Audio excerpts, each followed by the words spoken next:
যখন আমি স্কুলে পড়তাম তখন আমার মা, সালাম আলাইকুম, সবাই কেমন আছেন? এই দেখেন একটা 20 টাকা আমার হাতে।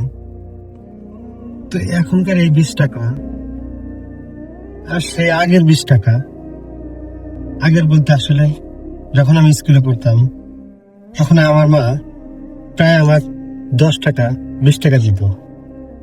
তো সেই টাকাটা ছিল আমার মায়ের ডিম বেচা, তারপর ঘুরা বেচা, তারপর আনুষঙ্গিক আরো কিছু আছে না, মধ্যবিত্ত ফ্যামিলিতে যেরকম এরকম ঘুরা বেচা ডিম বেচা টাকা দিয়ে আমায় দিত, আমি স্কুল নিয়ে যেত।